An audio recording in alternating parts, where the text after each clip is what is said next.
Hey guys, I have another video for you guys today. I'm finally getting around to my book movie review of Percy Jackson and the Olympians, The Lightning Thief, or the first book, which is The Lightning Thief. It just took me a while to finish this, and I was going to wait until I'd also finished Sea of Monsters, but I'm probably not going to finish Sea of Monsters until later this month, so I figured I'd go ahead and do this video. And plus, I'm probably going to be talking about it long enough that I don't want to put both of those in one video. But yeah, I saw the movie first. I saw it when it first came out in 2010, and I didn't really have much of an interest in reading the books at all back then because, I was in college. I had so much other reading on my plate, and I really just didn't feel like reading a kid's series. But then I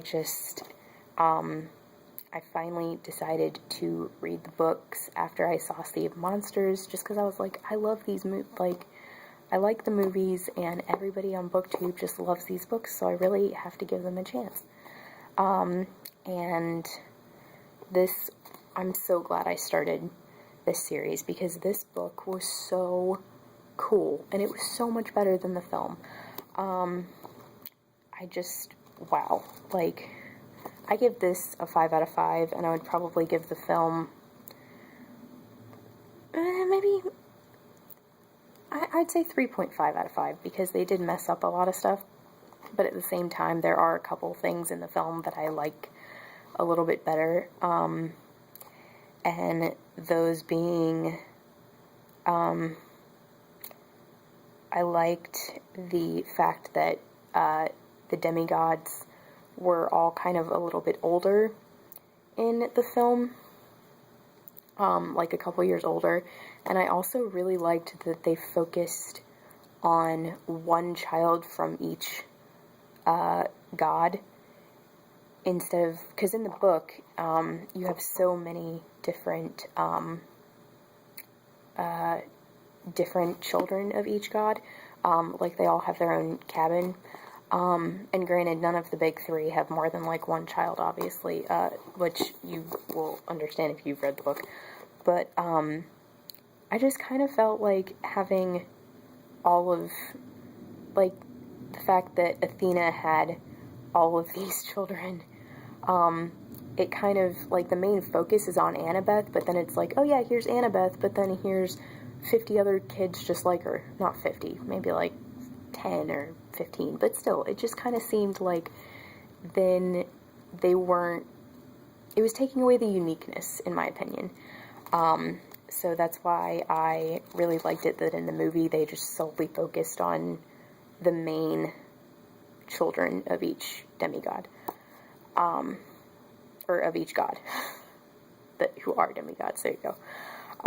And then also the last thing that I enjoyed more about the film, and sorry, I'm about to give major spoilers, so if you haven't seen the film and read the book, please don't watch this, but at the end of the film, how they face off with Luke, I really liked that better, because in the book, it's just kind of the last 5 pages are oh, by the way, Luke was the real bad guy, and he's trying to hurt Percy, and then he escapes. Whereas in the film, I really liked their face-off. It seemed much more climactic than the book. But other than those 3 things, I just love the book so much better, mainly because they introduce so many more god characters in the book, and there are so many more stories. There's so many more obstacles in the book that Percy has to go through in order to retrieve the lightning bolt and get it back to Olympus. In the film, they pick 3 or 4 of those, but in the book there's tons, and just the writing is amazing. I really like the references in here. It was so well done. And granted, I did think that the cast of the movie did a really good job. I thought they did the casting really well.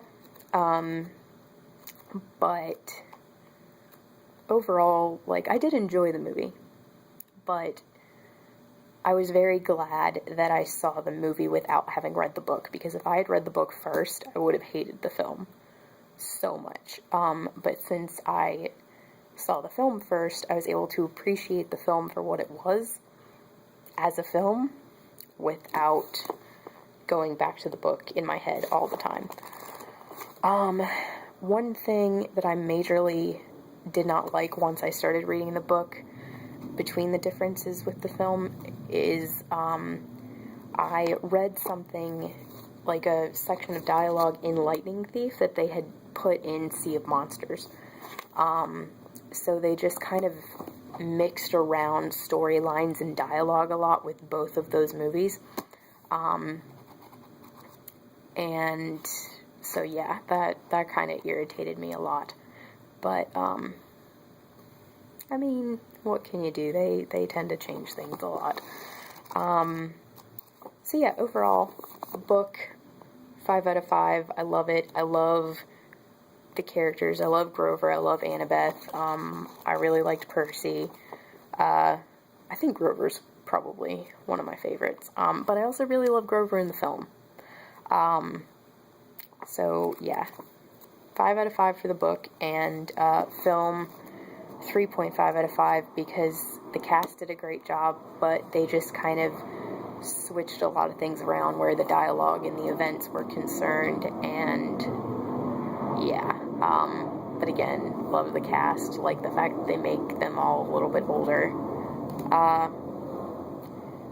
And another thing, one more thing that bothers me about the film, I don't know if this takes place in the books because I haven't read all of the books yet, but in the film, Annabeth and Percy kind of have a thing for each other, which is cool. That's fine, if you don't think about it too hard.